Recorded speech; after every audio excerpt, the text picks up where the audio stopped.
Hello दोस्तों, स्वागत है आपका आपके अपने यूट्यूब चैनल एजुपुर में। तो दोस्तों, आज मैं बीए फर्स्ट ईयर के स्टूडेंट्स के लिए शिक्षा शास्त्र से रिलेटेड वीडियो लेकर आई हूँ। तो दोस्तों, हमने पिछले कई वीडियोस में ये सभी टॉपिक्स को कवर कर लिया है। ये देखिए, इन सब से रिलेटेड वीडियो ऑलरेडी अपलोडेड है। अगर आपने वीडियो नहीं देखी है तो मैंने शिक्षा शास्त्र की प्लेलिस्ट को आई बटन में डाल दिया है। आप वहाँ क्लिक करके प्लेलिस्ट से वीडियो देख सकते हैं। आज हम बात करेंगे education for human rights and peace, यानी जो मानव अधिकार के लिए शिक्षा होती है वो क्या होती है। तो आज हम इसी चैप्टर को पूरा डिटेल में कवर करेंगे, तो वीडियो को एकदम लास्ट तक देखिएगा। चलिए वीडियो स्टार्ट करते हैं। मानव अधिकार और शिक्षा यानी ह्यूमन राइट्स एंड एजुकेशन। तो सबसे पहले जान लेते हैं कि मानव अधिकार क्या होता है। यानी मानव अधिकार दो शब्दों से मिलकर बना है, मानव प्लस अधिकार। तो यानी मानव अधिकार शब्द से आशय है जो वो अधिकार जो मनुष्य के लिए बनाए गए या फिर मनुष्य को दिए गए हैं। और शिक्षा वो है जो हमें सर्वगुण, सर्वोत्कृष्ट और सर्वोत्तम बनाने के लिए दी जाती है। शिक्षा के द्वारा ही हमारा चहुमुखी विकास होता है। शिक्षा के द्वारा ही हम अपने जीवन के क्षेत्र में पदोन्नति करते हैं, विकसित होते हैं, उन्नति करते हैं, प्रगतिशील होते हैं। तो आज हम बात करेंगे कि मानव अधिकार के लिए जो शिक्षा होती है, यानी जो मानव अधिकार जो हमारे मनुष्य से रिलेटेड हमारे ह्यूमन राइट्स हैं, उसमें शिक्षा का क्या प्रावधान रखा गया है। तो वर्तमान में पूरे विश्व के परिप्रेक्ष्य में मानव अधिकार एक बहुत चर्चित अवधारणा है। तो मनुष्य के द्वारा शोषण, मनुष्य पर अत्याचार, मनुष्य द्वारा मनुष्य के अधिकार का हनन करना विश्व के सभी देश की संस्कृति और समाज में किसी न किसी भी रूप में ये विद्यमान ही है।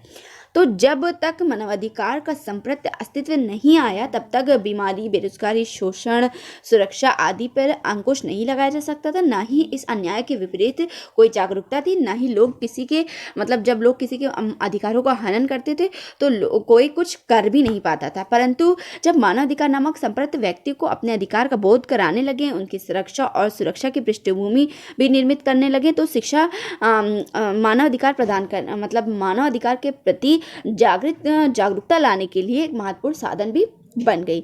तो शिक्षा मानवाधिकार के प्रति लोगों में सचेतना एवं जागरूकता का प्रसार है। इसलिए मानवाधिकार शिक्षा जैसा एक नवीन प्रकरण आज शिक्षा के क्षेत्र में बहुत महत्वपूर्ण मुद्दा है।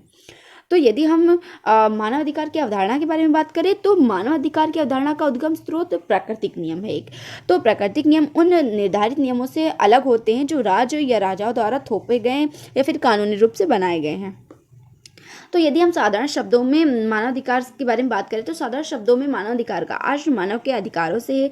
ये जन्मजात अधिकार है। ये मनुष्य की प्रकृति में निहित और किसी रीति रिवाज, परंपरा, रूढ़ी, कानून, राज्य शासक, संसद या किसी अन्य संस्था की देन नहीं है। यानी मानवाधिकार क्या है? हमारा जन्म सिद्ध अधिकार है। ये हमारे प्रकृति में निहित है। ये किसी रीति रिवाज, परंपरा, रूढ़िवादिता, रिचुअल्स, लीगल चीज़ें, कानून, राज्य शासक आदि की देन नहीं है।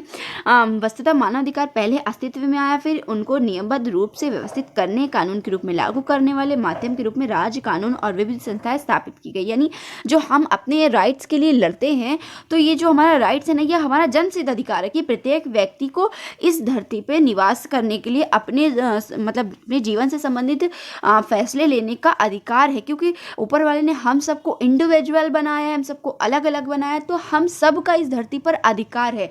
तो मानव अधिकार क्या है? हमारा जन्म सिद्ध अधिकार है। लेकिन जब लोगों के दिमाग में ये व्यवहारिकता आई कि प्रत्येक व्यक्ति को उसके मानव अधिकार से अवगत कराना है, तो फिर इसको एक इसे एक्चुअल रूप में लाने के लिए, लिखित रूप में लाने के लिए बहुत सारे नियम को व्यवस्थित करना पड़ा। फिर कानूनी रूप से इसे लागू करने के लिए विभिन्न प्रकार के राज्य, कानून और विविध संस्थाएं भी स्थापित की गई, जिससे कि मानव अधिकार को व्यवस्थित रूप में हमारे संविधान में लागू किया जा सके। तो मानव अधिकार को व्यवहारिक रूप में जिन संस्थाओं ने अहम भूमिका निभाई थी, इन संस्थाओं का कार्य क्या था? मानव अधिकार उल्लंघन रोकना तथा प्रत्येक मनुष्य को अपने लोकतंत्र अधिकारों का उपयोग में उपभोग कराना, गरिमामय जीवन जीने तथा अपना विकास करके राष्ट्र का एक उत्तम नागरिक बनाना। तो जो संस्थाएं इन्होंने जिन संस्थाओं ने इसे स्थापित करने में भूमिका निभाई, इन संस्थाओं का कार्य क्या था कि मानव अधिकार का उल्लंघन करने से रोकना, रोका जाए, मनुष्य को अपने लोकतांत्रिक अधिकार का उपयोग करने का मतलब कि उन्हें समझाया जाए, उन्हें उनके अधिकारों के प्रति सजग कराया जाए। परंतु आज 2022 में भी ऐसे बहुत सारे लोग हैं जो अपने मानव अधिकार से वंचित है, जिन्हें पता ही नहीं है कि उन्हें मतलब कि संविधान में क्या क्या अधिकार दिया गया है। तो ये क्या है, ये शिक्षा की कमी के कारण है। जो व्यक्ति शिक्षित है उन्हें पता है कि हमारे क्या क्या मानव अधिकार है, क्या क्या रूल्स है, क्या क्या रेगुलेशंस है, जिनके तहत मतलब कि हम अगर हम कोई कार्य कर रहे हैं तो हमें नहीं रोक सकता है कोई। परंतु जो व्यक्ति शिक्षित नहीं है, उन्हें पता ही नहीं कि उनका क्या मानव अधिकार है, तो वो क्या है, दूसरों पर निर्भर हो गए हैं। तो व्यक्ति के अस्तित्व को बनाए रखने तथा उसके सर्वगीण विकास को सुनिश्चित करने वाले अधिकारों को मानव अधिकार कहा जाता है। यानी जो हमारा अस्तित्व है उसको बनाए रखने के लिए, हमारा सर्वगीण विकास करने के लिए, हमारे विकास को सुनिश्चित करने के लिए जो अधिकार हमें मिलते हैं उसे मानव अधिकार कहा जाता है। मानव अधिकार का संबंध मानव की गरिमा से है, अतः वे सभी अधिकार जो मानव की गरिमा को बनाए रख सकते हैं उन्हें मानव अधिकार कहा जाता है। यानी जो हमारे इंडिविजुअलिटी को मेंटेन रख पाते हैं वो सभी अधिकार हमारे मानव अधिकार कहलाते हैं। मानव अधिकार को प्राकृतिक अधिकार, सार्वभौमिक अधिकार अथवा संवैधानिक मूल अधिकार जैसे समानार्थी शब्दों से भी व्यक्त किया जाता है। मानव अधिकार मानव प्लस अधिकार से मिलकर बना है। मानव शब्द समस्त मानव समाज के अधिकार का महत्वपूर्ण संकेत है। इसलिए प्रत्येक मानव चाहे जिस जाति, संप्रदाय, धर्म, लिंग, मजहब का हो, सभी को सम्मानपूर्वक गरिमामय ढंग से जीवन जीने का पूर्ण अधिकार है। यानी जो व्यक्ति किसी भी धर्म, जाति, संप्रदाय, लिंग, मजहब के, रीजन्स के हो, रिलीजन के हो, सबको यानी प्रत्येक व्यक्ति को इस धरती पर सम्मानपूर्वक जीवन जीने का संपूर्ण अधिकार है, उनका जन्मसिद्ध अधिकार है। अब बात करते हैं मानव अधिकार एवं भारतीय संविधान यानी human rights and Indian constitution में हमारे जो मानव अधिकार है वो क्या है।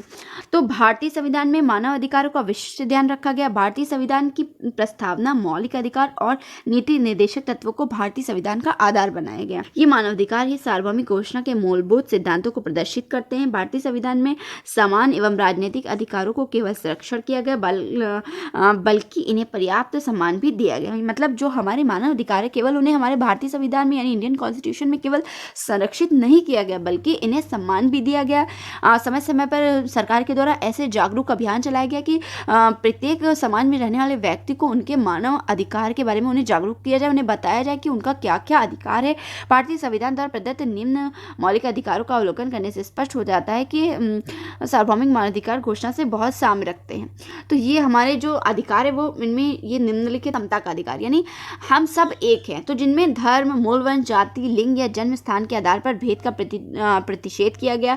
लोक नियोजन के संबंध में अवसरों की समता की गई, अस्पृश्यता की समाप्ति एवं राजकीय उपाधियों का अंत किया गया। तो जो हमारे धर्म है, मूल वंश, जाति, लिंग सब में समानता किया गया, जो विभेद थे उन्हें खत्म किया गया। हमारे जो जनता है उन सभी के में संबंध स्थापित करने के लिए समान अवसरों की मतलब अवसर प्रदान किए गए। अस्पृश्यता, जो छुआछूत की भावना चली आ रही थी उन्हें समाप्त किया गया और राजकीय उपाधि का अंत कर दिया गया। यानी जो पहले चले आ रहे थे कि राजा होती थी, उनकी प्रजा होती थी, उनके मंत्री होते थे, तो ये सब जो चले आ रहे थे इन प्रथाओं को अंत कर दिया गया। स्वतंत्र का अधिकार, वाक स्वतंत्र एवं अभिव्यक्ति स्वतंत्र, यानी हमें बोलने की भी फ्रीडम है और अपनी भावनाओं को व्यक्त करने की भी फ्रीडम है। शांतिपूर्ण व निरायुध सम्मेलन की स्वतंत्रता, यानी शांतिपूर्ण और एक दूसरे के साथ शांतिपूर्ण मिलजुल कर रहने की भी फ्रीडम है। संघ या सम्मेलन बनाने की स्वतंत्रता है, मतलब एसोसिएशन या फिर विभिन्न प्रकार के आयोजन करने की भी स्वतंत्रता है। आबाद सचरण करने की स्वतंत्रता है। निवास करने व बसने की स्वतंत्रता, यानी कोई भी व्यक्ति एक स्थान से दूसरे स्थान तक जा सकता है। जीविका, व्यवसाय, व्यापार या वृत्ति करने की स्वतंत्रता, यानी अपनी जीविकोपार्जन के लिए विभिन्न प्रकार के व्यवसाय करने की भी स्वतंत्रता है।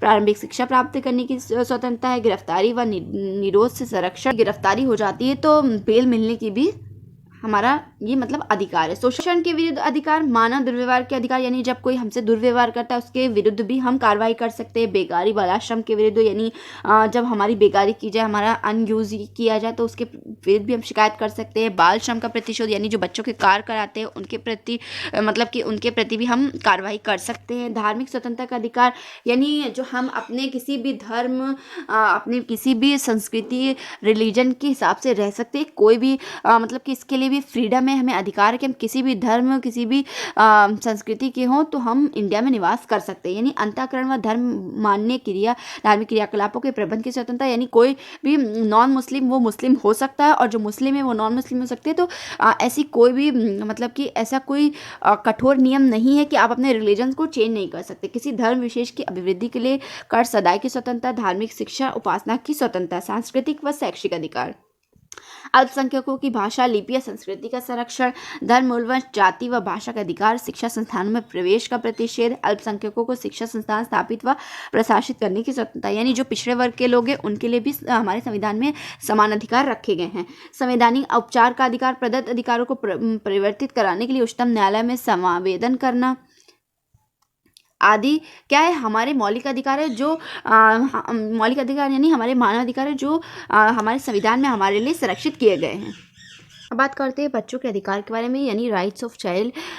हमारे संविधान में बच्चों के लिए क्या अधिकार है। संयुक्त राष्ट्र संघ की महासभा ने 20 नवंबर 1959 को बच्चों के अधिकारों का एक घोषणा पत्र प्रस्तुत किया। इस घोषणा पत्र में बच्चों को निम्नलिखित अधिकार दिए गए। पहला, भेदभावहीन ढंग से सभी बच्चों को घोषणा पत्र में वर्णित सभी अधिकारों का उपयोग करने का अधिकार दिया गया। मतलब सबसे पहला अधिकार ही यही है कि सभी बच्चों को बिना किसी भेदभाव के सभी अधिकार का उपयोग करने का अधिकार है। दूसरा, प्रत्येक बालक को एक नाम तथा राष्ट्रीयता का अधिकार, यानी प्रत्येक बालक को एक नाम का और अपनी देश की नेशनलिटी का अधिकार है। सभी बच्चों को वे संपूर्ण संरक्षण, अवसर, सुविधा की प्राप्ति का अधिकार है जो उनके स्वाधीनता और सम्मानपूर्वक जीने के हेतु एक स्वस्थ एवं समान ढंग से अपना विकास करने में सहायता प्रदान करे। यानी सभी बच्चों को सुरक्षित रूप से सभी सुविधाएं प्राप्त करने का अधिकार है जो उन्हें सम्मानपूर्वक और सुविधाजनक जीवन जीने के लिए चाहिए। सभी बच्चों को सभी प्रकार का सामाजिक सुरक्षा प्राप्ति करने का अधिकार है। यदि कोई बच्चा विकलांग है तो उसे चिकित्सा, शिक्षा और देखभाल पाने का भी हक है।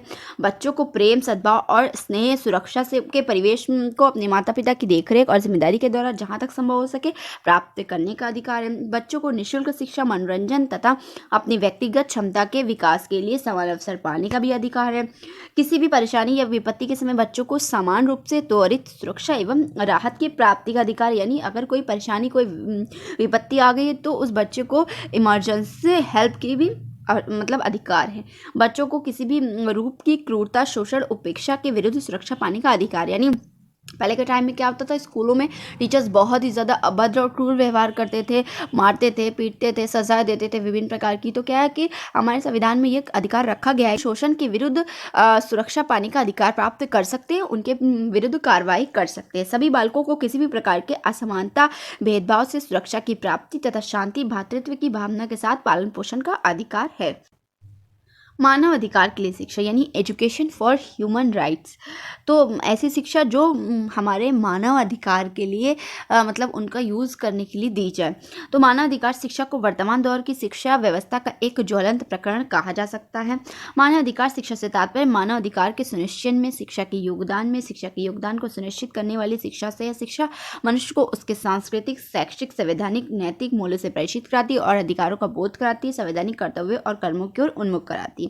यानी शिक्षा क्या करती है, हमारे अधिकारों को सुनिश्चय करती है सबसे सर्वप्रथम। फिर शिक्षा का जो योगदान होता है उसे सुनिश्चित करती है, हमारे जो सांस्कृतिक, शैक्षिक, संवैधानिक, नैतिक मूल हैं उनसे हमें परिचित कराती है, हमारे अधिकारों का हमें बोध कराती है, हमारे संवैधानिक कर्तव्यों और कार्यों के लिए हमें प्रेरित करती है, हमें उन्मुख करती है। हमारे संविधान में सभी बच्चों को 1 से लेकर 8 तक की निःशुल्क शिक्षा प्राप्त करने का अधिकार है। तो ये शिक्षा का सबसे पहला मतलब कि ये सबसे पहला मानव अधिकार तो यही है कि हमें 1 से लेकर 8 तक निःशुल्क शिक्षा मिलनी चाहिए। तो शिक्षा ऐसी है तो मतलब शिक्षा वो होती है जो हमारे मानव अधिकार के लिए हमें बोध कराती है और बताती है कि हमें शिक्षा क्यों दी जाती है और जो हमारे मानव अधिकार है उनका हम उपयोग कैसे कर सकें। राष्ट्रीय शिक्षा नीति 1986 के अंतर्गत एक ऐसी राष्ट्रीय प्रणाली पर जोर दिया गया जिसमें शिक्षा पाने वाले के लिए जाति, धर्म, क्षेत्र, लिंग के आधार पर किसी प्रकार का भेदभाव नहीं किया जाएगा। यानी राष्ट्रीय शिक्षा नीति के अंतर्गत ऐसी प्रोसेस यानी ऐसी प्रणाली पर जोर दिया गया जिसमें यह कहा गया कि कोई भी जाति, धर्म, क्षेत्र, लिंग के आधार पर किसी के साथ भेदभाव नहीं किया जाएगा, सभी को समान शिक्षा प्राप्त करने का अधिकार है। इस राष्ट्रीय प्रणाली का आधार राष्ट्रीय पाठ्यक्रम होगा जिसका एक सामान्य भाग होगा और जिसके अंतर्गत देश के स्वतंत्रता संग्राम का इतिहास, संवैधानिक अनिवार्यता और ऐसी पाठ्यवस्तु होगी जिससे राष्ट्रीय एकरूपता का पोषण होगा। यानी जो नई शिक्षा नीति आई उसके अंतर्गत ये कहा गया कि सभी बच्चों को एक समान शिक्षा प्राप्त करने का अधिकार है, सभी को एक समान शिक्षा मिलनी चाहिए, चाहे वो किसी भी जाति के हो, धर्म के हो, क्षेत्र के हो, लिंग के हो। और जो नई शिक्षा नीति के अनुसार जो पाठ्यक्रम रखे गए हैं, कहा गया कि सभी मतलब पूरे भारतवर्ष में एक ही पाठ्यक्रम चलाया जाएगा, जिसमें हमारे स्वतंत्रता संग्राम का जो इतिहास है उसको बताया जाएगा, बच्चों को संवैधानिक अनिवार्यताएं रखी जाएगी, ऐसी पाठ्यवस्तु प्रोवाइड की जाएगी जिसमें राष्ट्रीयता की एकरूपता का पोषण हो सके, राष्ट्रीयता की भावना को जागृत किया जा सके। लोकतंत्र, धर्मनिरपेक्षता, समान सांस्कृतिक धरोहर, समतावाद, स्त्री पुरुष के बीच समता और अंतर्राष्ट्रीय दृष्टिकोण से विकास जैसे मूल्यों का विकास होगा। तो ये कहा जाता है कि ये कहा जाता है कि हमारे जो देश का विकास होता है वो हमारे स्कूलों में बनता है। यानी हमारे जो बच्चे हैं, स्कूल के बच्चे, वही आगे जाकर हमारे देश की उन्नति और प्रगति में सहायक होंगे। तो जो देश का भविष्य होता है ना, वो स्कूलों में, विद्यालयों के क्लासरूम में ही बनाया जाता है। तो ये कहा गया कि राष्ट्रीय शिक्षा नीति के घोषणा पत्र में ये कहा गया कि शिक्षा ऐसी प्रदान की जाएगी कि बालक को हमारे स्वतंत्रता संग्राम के इतिहास के बारे में भी बताया जाएगा, संवैधानिक अनिवार्यताएं भी बताई जाएंगी, और जो हमारी राष्ट्रीय एकता यानी हमारी अनेकता में जो एकता है उसे भी पोषित किया जाएगा, उसे भी बनाया जाएगा। जो हमारी धर्मनिरपेक्षता है, हमारी सांस्कृतिक धरोहर है, हमारी समतावादी है, स्त्री पुरुष के बीच जो समानता का भाव है, उन सबको जागृत किया जाएगा, हमारे अंतर्राष्ट्रीय मूल्य को भी विकसित किया जाएगा। तो इसका उद्देश्य एक नई सामाजिक संरचना की पूर्वाग्रह रहित जीवन शैली को, जनचेतना के विकास की, स्वस्थ सोच और जागरूकता की, मानवीय संस्कृति के पुनः संयोजन के लिए प्रेरित करना। यानी इन सभी का उद्देश्य ये एक नई सामाजिक संरचना करना है, लोगों की जीवन शैली में चेतना का विकास करना है, और स्वस्थ जो लोगों की सोच होती है ना, उसे स्वस्थ और जागरूक बनाने के लिए एक ये नया और नवीनतम कदम है। तो इस प्रकार हम ये कह सकते हैं कि समाज को अपने पूर्वाग्रहों और मानसिकताओं को छोड़कर आधुनिक और मानवीय समाज में परिवर्तित होने के लिए प्रेरित करने वाला एक अहम हथियार शिक्षा है।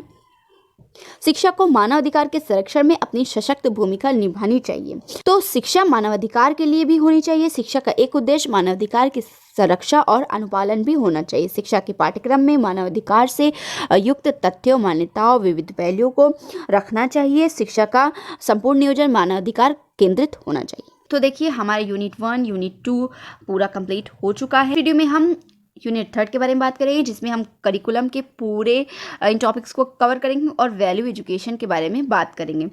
तो ये थी हमारी आज की वीडियो। आशा करती हूँ आपको वीडियो पसंद आई होगी। वीडियो अच्छी लगे तो लाइक कर दीजिए, चैनल पे नए हैं तो सब्सक्राइब कर दीजिए, साथ में लगे बेल आइकन को जरूर प्रेस करिए, और मेरे टेलीग्राम चैनल को भी ज्वाइन कर लीजिए, जिससे मैं वहाँ आपको प्रीवियस ईयर के क्वेश्चंस और विभिन्न प्रकार के टॉपिक्स पर PDF भी प्रोवाइड कर सकूँ। जल्दी से वीडियो को लाइक कर दीजिए। मिलते हैं नेक्स्ट वीडियो में, तब तक के लिए अपना खूब ख्याल रखिए। Bye bye.